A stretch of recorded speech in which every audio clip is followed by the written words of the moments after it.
बच्चों, कैसे हैं आप सभी? मुझे आशा है कि आप सभी अच्छे और खुश होंगे। चलिए आज हम पढ़ते हैं पार्ट 5, भोलू और दादाजी। ठीक है, करते हैं इसकी शुरुआत। Part preach. प्रस्तुत पाठ में बताया गया है कि कुत्ता एक वफादार जानवर होता है। ठीक है, आइए कुछ करके सीखें। दिए गए स्थानों पर पालतू जानवरों के चित्र चिपकाकर उनके नाम भी लिखिए। यहाँ पर कॉलम से यहाँ पर आपको पालतू जानवरों के चित्र लगाने और उनके नाम लिखने हैं। ठीक है, चलिए अब पढ़ते हैं। जाड़े की सुबह वैभवी, मनु और जूही सैर के लिए निकले। सैर करते समय वे बातें भी कर रहे थे और प्रकृति की छटा का आनंद भी ले रहे थे। वे रोजाना घर के पास बने पार्क में जाकर व्यायाम भी करते थे। वे पार्क के पास पहुंचने ही वाले थे कि उन्हें आवाज सुनाई दी, कू कू कू। तीनों चौंक पड़े। वैभवी ने इधर उधर देखते हुए कहा, यह तो किसी पिल्ले की आवाज लग रही है। तभी फिर आवाज सुनाई दी, कू।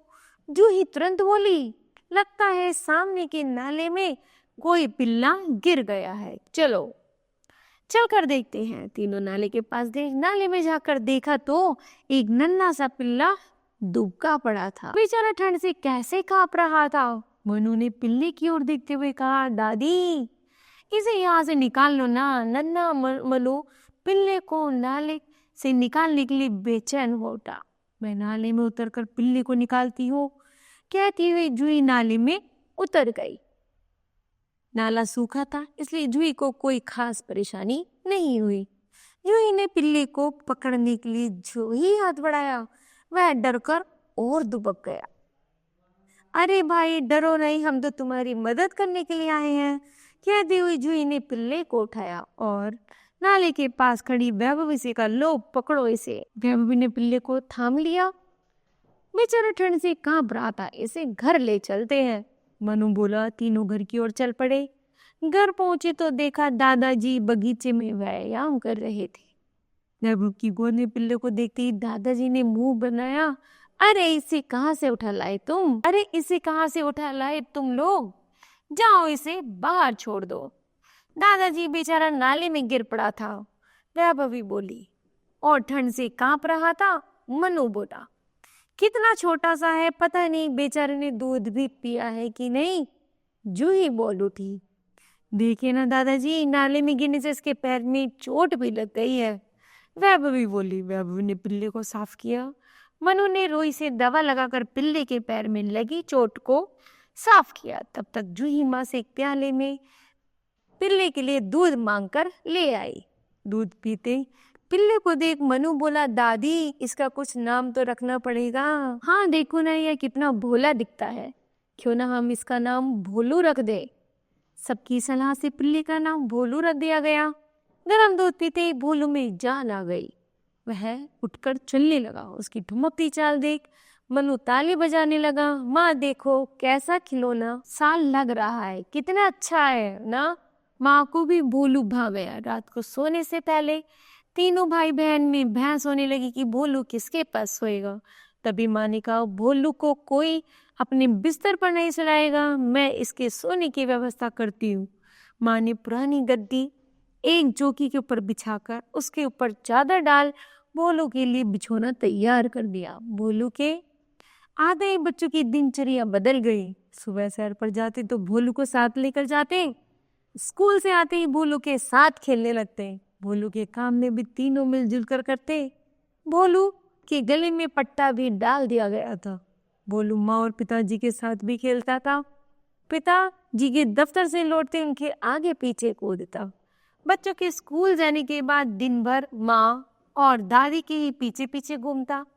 दादी जी पूजा करने जाती तो वहां भी जाकर बैठ जाता। तीनों भाई बहन भोलू का बहुत ध्यान रखते थे। उसकी चोट पर नियम से दवा लगाते। धीरे धीरे भोलू के घाव भर गया। अब वह दौड़ने लगा था। भोले के रूप में बच्चों को एक साथी मिल गया था। बच्चे स्कूल से लौटते तो भोलू बस का हॉर्न सुनकर दौड़ा चला आता। बच्चों के साथ गेम खेलने में तो उसे विशेष आनंद आता। पहले जहाँ स्कूल से लौटते ही तीनों भाई बहन टेलीविजन के सामने कार्टून देखने बैठ जाते थे, अब वही तीनों भोलू के साथ खेलते। एक दिन माँ ने पिताजी से कहा, भोलू के आने से बच्चे खेलने तो लगे। पहले कहती रहती थी कि जाओ थोड़ी देर बाहर जाकर खेलो, खेलना सेहत के लिए अच्छा रहता है, परंतु इन्हें कार्टून देखने से फुर्सत ही नहीं थी। भोलू घर का प्यारा और दुलारा बन गया था। मनु ने उसे हाथ हिलाना सिखा दिया। घर में कोई भी मेहमान आता तो वह शेक हैंड करते ही भोलू दायां हाथ बढ़ा देता। भोलू को ऐसे ही प्यारी प्यारी हरकतों ने सबका मन मोह लिया था। केवल दादाजी भोलू को ज्यादा करीब नहीं आने देते थे। वह दादाजी के भी पीछे पीछे जाता, उनके सामने बैठकर कभी अपनी दुम हिलाता। एक दिन दादाजी बैठे अखबार पढ़ रहे थे तो भोलू ने उनका पैर चाटना शुरू कर दिया। इस पर दादाजी झल्ला पड़े, बच्चों इसे तुम ही लाड लगाया करो, मुझे ये सब अच्छा नहीं लगता। दादा जी तो जब तब वो गुस्से में आकर भोलू को डांट भी देते। बच्चे घर में होते तो कोशिश करते थे कि भोलू दादाजी के पास ना जाए, पर बेजुबान प्राणी दादाजी के क्रोध को भला कैसे जाने। जब भी मौका मिलता तो दादाजी के पास पहुंच ही जाता और अपनी झबरीली पूंछ हिलाने लगता।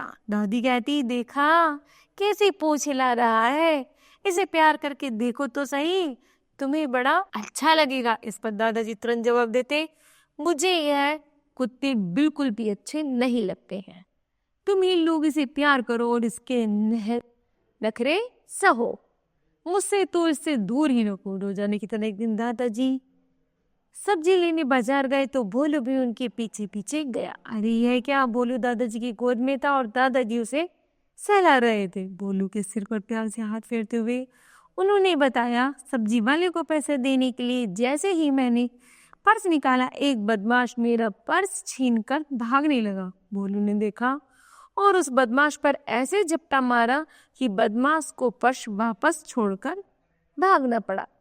इस पर दादी तुरंत बोली, मेरा कहती थी कि कुत्ता बड़ा ही वफादार होता है। तीनों बच्चों ने बड़े प्यार से भोलू की ओर देखा। भोलू ऐसे घर से सिर उठाए देख रहा था मानो कह रहा हो, लो आखिर मैंने दादाजी का दिल जीत ही लिया। तो बताओ बच्चों, आज आपने क्या सीखा? तो हमने सीखा हमें भी जानवरों से प्यार करना चाहिए। ठीक है, तो मुझे आशा है यह पाठ आपको समझ आया होगा। धन्यवाद।